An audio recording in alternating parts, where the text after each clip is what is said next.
USA Warrior Stories is a not-for-profit organization designed to record, archive, and share videos of veterans' stories, to help veterans make a connection with one another and to help us all better understand their sacrifices for our freedoms.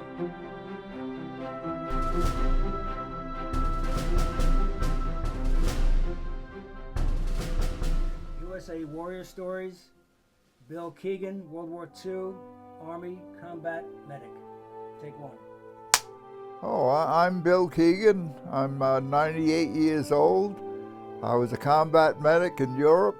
I was in the 78th Armored Medical Battalion of the 8th Armored Division. I live in Vero Beach, Florida. I was born on June 1st, 1924, in a little town of Slatersville, Rhode Island. And in 1942, that's the year I graduated high school, and my friends were going in the service, so I went to Providence, Rhode Island, and I joined the Navy, I thought. But the only thing is, everybody at that time had a draft card. And of course, I had to get permission from the draft board. And he says, no way, because you're in the next draft. So that ended my career in the Navy. And I just waited to be drafted then in the early part of March 1943. My brother Jack went in before I did, and I have to think it was probably early 1942, because he was about a year and a half older than myself. He was in some part of the Air Force in a glider outfit, and he was sent to the Pacific, which I was glad I never was, and he came home with malaria as a basket case. And I imagine would have been 45, I believe. I went to Fort Devens in Massachusetts, where most of the people up in that area went when they were first put in. And shortly after that, I was sent to Louisiana. And I never liked Louisiana, because of course, being in an armored division, there's a lot of tracked vehicles, tanks and half-tracks and so forth. And of course, they tear up the roads, and a lot of roads down in swamps in Louisiana, they're dirt anyway, and it doesn't make much difference. When we got into Louisiana, I remember, and I don't know how they determined it, but I was sent into the Medical Battalion. I don't know why. It was never told to me, and they didn't ask me where I wanted to go, so it was just a case of yes, sir. And most of our training was right there at camp, or when we were out on maneuvers or bivouac, which we were in the woods most of the time. And at one time, I was sent to Boston General Hospital in Atlanta, Georgia, for more training, which I suppose they don't know where you're going to end up, so you may end up working in a hospital, but that training wasn't much for me because I ended up out in the boondocks. The hospital training in Atlanta, Georgia, I don't remember how long, but I don't think it was more than 2 or 3 weeks. And of course, then I went back to what I call the hellhole of Camp Polk, Louisiana.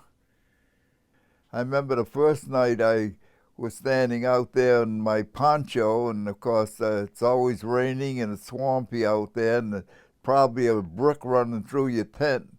And I remember looking up and thinking, what did I do to deserve this?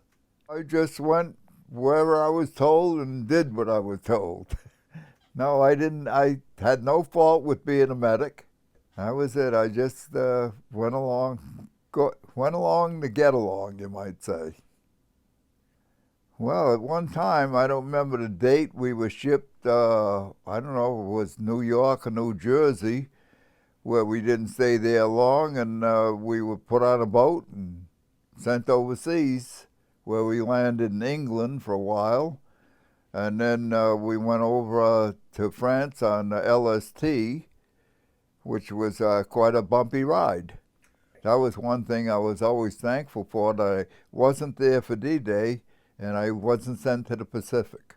As I can recall, we landed in France, and I know at one time I was in Bavaria, and I was in Holland, I was in Czechoslovakia, and probably other places too. My duty mainly was, I look at myself as a loner actually, because my outfit, being a medical battalion, would send me with one of the combat units, either tank or infantry battalions, and my job was to take their injured back to my battalion.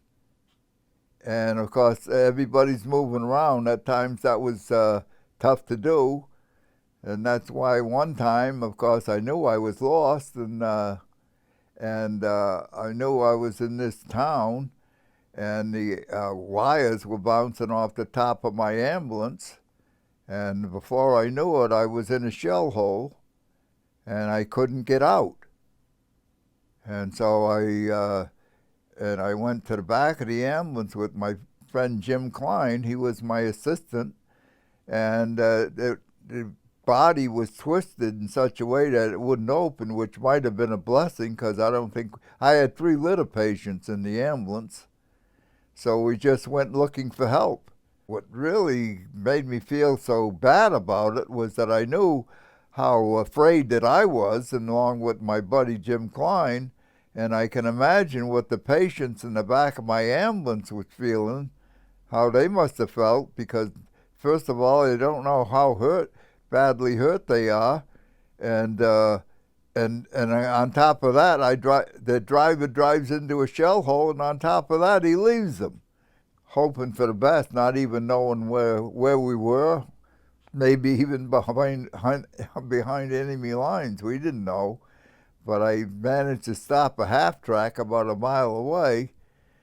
But I convinced him that where I was, so we went back there, and he pulled me out with the help of the winch in the front of his half-track. And I can imagine what the patients in the back of my ambulance was feeling. If I never came back, they were dead ducks. But luckily, I made it back and pulled them out and got them help. Did you say you thought you did a lot of your work at nighttime? Oh, there was a lot. I think that's when most of the action's going on. Everybody's in the dock, and they think, well, of course, there's no lights over there, so no, there's no light. No matter what happens over there's no light. You didn't own a flashlight, because you might have accidentally put that on. Oh, no, there was, as soon as anybody sees a light, that's a target. That's why I say a lot of times you wonder how you ever got back with the patients that you had in the back, because everybody's moving.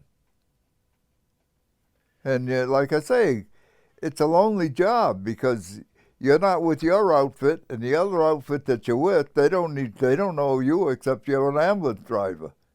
Everything happens so fast that even the ones that you put in your ambulance, you don't really know how bad they're hurt. And stop the bleeding, that's the main thing right there. Stop the bleeding, and actually get them back to where they're going to get help as soon as possible. My medical battalion, they didn't have anything set up, because they have to be ready to move.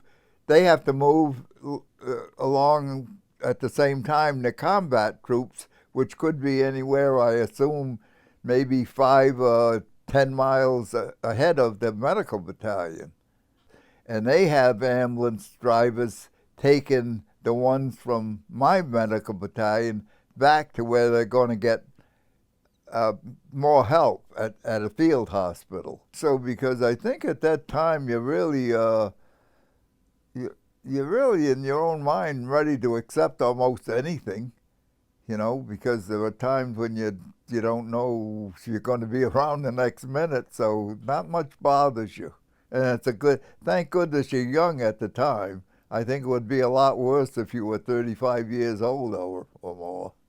And somebody mentioned one time, how about their guns? And in my ambulance, no, there was no guns. So as a medic, you don't carry weapons, right? No. The Red Cross helmet, you're hoping that the Geneva Convention holds true. The name of the prison camp was Langenstein, and when I came home, I wasn't sure about that, whether it was the name of the camp or the name of the town. I don't even remember how many trips I made. But my first association with the camp, of course, I don't remember. Naturally, the combat outfit, tank or infantry, had been there, I don't know how long before me. Maybe it could have been a couple hours, maybe a day. But I was assigned to go over there and take some of the prisoners, which were in very bad shape, to some place where they could get some help. And I didn't know until lately that I didn't think they would take them to a regular hospital because of their condition, which who knows what they were infested with. But I understand I took them to a field hospital where they would get help. Whether they survived or not, you'll never know. I don't remember exactly where I was the day the war ended, but I do remember after the war, we were sent to Czechoslovakia, waiting, for our turn to be shipped back into the state. That was very nice in a way. It was like a rest camp almost. It was pretty nice because I know we had a nice ball team there, and we'd sent the Pilsen every once in a while for a keg of beer, and that was a good night. I was awarded a combat medic badge, and I believe in connection with that I got the Bronze Star, and I got out in March 3 years later in 1946, at which time I was 21. World War II was special, and it was different because it took the whole country really into it. It didn't just take a million military guys, it took the whole country. Everybody really wanted to do their part, and that's the way I felt too, so that's why I went down and did what I did, and when I went, I don't know, I didn't feel bad about it at all. I felt it was my duty, and I still feel that way today.